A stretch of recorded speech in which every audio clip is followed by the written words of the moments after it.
Bonjour, bienvenue dans la série sur les échecs. Nous nous attaquons les parties pour illustrer ce que nous avions vu sur la valorisation tactique des pièces. Ici, là, une partie entre Thor et Hort qui s'est jouée aux Olympiades à Nice en 1974 et c'est une défense sicilienne. Donc E4, C5, cavalier F3, E6, D4, C prend D4, cavalier prend D4, cavalier C6, cavalier C3, A6, fou E2, dame C7, fou E3, cavalier F6, roc, fou B4,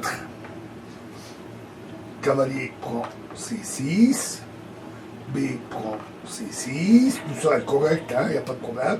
Cavalier A4, un très bon coup. Tour B8 et C4.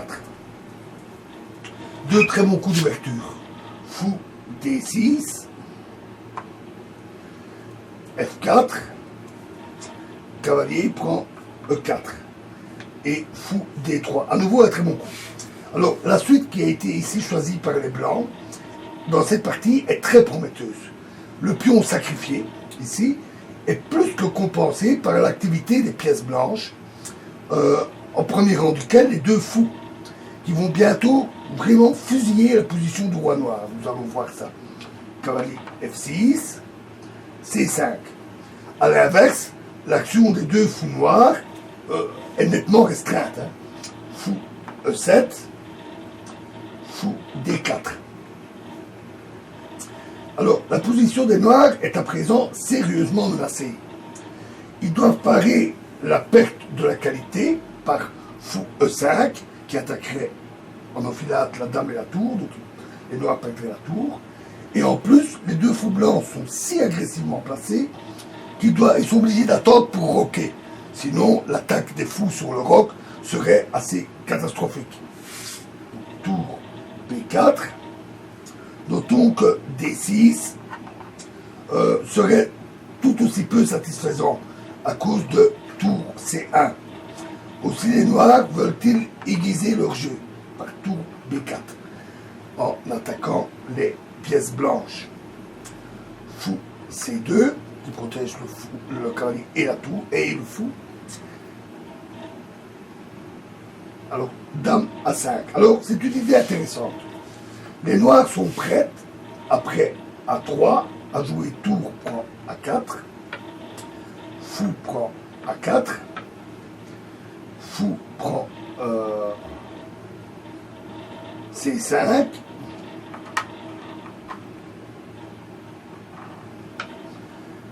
ou alors après, et là il donne la qualité pour un, on saurait plus directement le cas, après fou C3, fou prend C5. Ainsi, ils ont donné la qualité pour un deuxième pion. Et dans les deux cas, leur position est plutôt satisfaisante.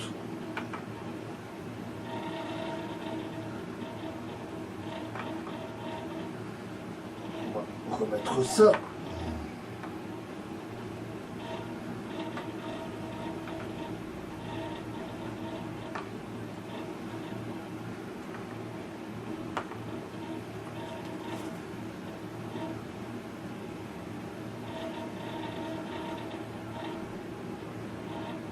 Ok, donc ils ont joué donc tour B4, fou C2, dame A5, et donc ils ont joué A3, donc tour prend A4, et la surprise, B4. Alors ça, c'était pas du tout attendu par Hort. Il n'avait pas prévu ça.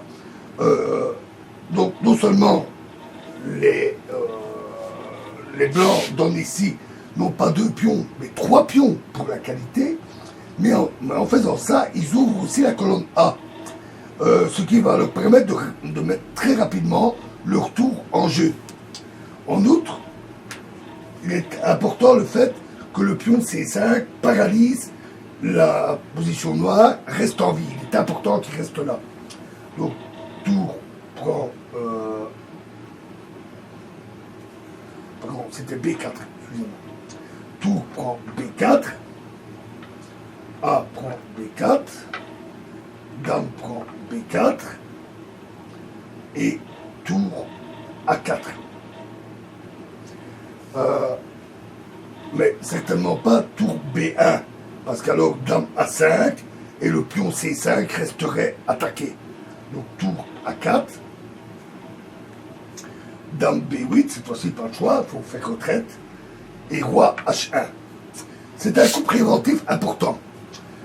À présent, sur un mouvement de fou D4, le long de la grande diagonale, le pion C5 ne serait pas pris avec échec, ce qui serait le cas si le roi restait là. Maintenant, si les noirs roquent, alors tour A3, qui menace fou prend F6, suivi de fou prend H7, échec. Et sur G6, tour B3 serait très désagréable pour les noirs. Donc D5, C prend D6, maintenant le pion joue son rôle, Dame prend D6, Dame B1, C5, Fou E5, Dame C6. Maintenant, un coup de développement, Fou B7, fait encore défaut aux noirs pour consolider de manière complète leur position, avec un avantage d'ailleurs victorieux. Mais malheureusement, ils ont ce coup de retard. Tour A3. Alors, ce coup menace Fou A4, qui évidemment clouerait la dame, et met sur un roc, ça ne va pas, parce qu'alors Fou prend F6, Fou prend F6, Fou prend H7, échec, Roi H8, et tour H3, qui attaque violemment la position du roi. Donc Fou D7, seule défense possible, Fou A4, Dame C8, Fou prend D7, Dame prend D7, tour D1, Dame C8, et tour prend A6. Alors, le jeu est matériellement égal. Suite à cette capture de pion, il y a égalité matérielle. Mais il semble impossible que les noirs puissent perdre. Ils ont l'air bien placés. Même en perdant leur pion C, ils restent avec 4 pions contre 3 sur une aile et une qualité de moins dans une position où son avantage matériel ne permet pas aux blancs de jouer pour le gain en finale. Les blancs ont toutefois des figures, des pièces très actives. Et même avec le roc adverse, ils pourront renforcer leur pression, en premier lieu grâce à l'occupation de la 7e rangée. Alors évidemment, Dame prend 6 serait une grosse faute à cause de Dame B8, échec, suivi du mat. Donc, roc d'abord, obligé. Tour A7, tour E8, tour C7, Dame A8 et Dame B5. Un très bon coup.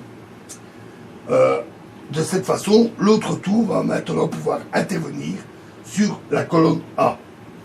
Il y aurait aussi la jolie variante sur tour B8 de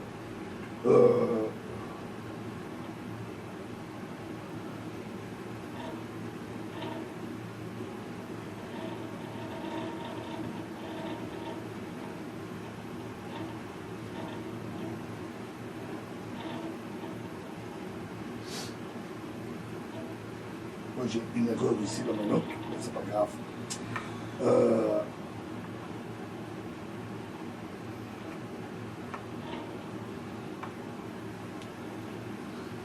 Voilà, donc B5, et alors ils ont joué cavalier D5 et tour A1. Cette pénétration par la colonne A est très forte et très élégante.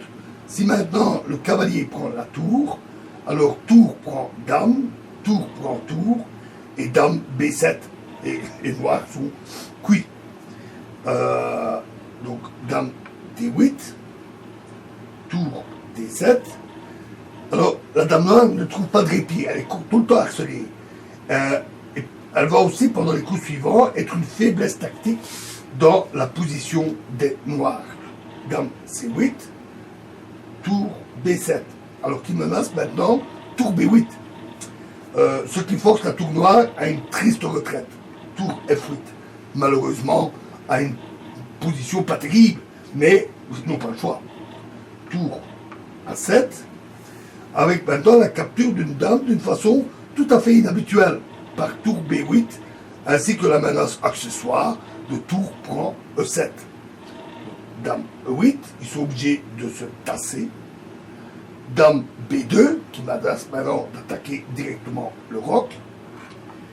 F6, et donc fou D6. Dame H5, très bon coup. Il y a maintenant la menace Dame D1, échec et mat. On pourrait croire que les blancs, tellement occupés à leur attaque, ils ont oublié ça. Et que, vu que la carte H7 est aussi couverte par la dame. Ce qui permet au noir de menacer et de prendre le fou D6.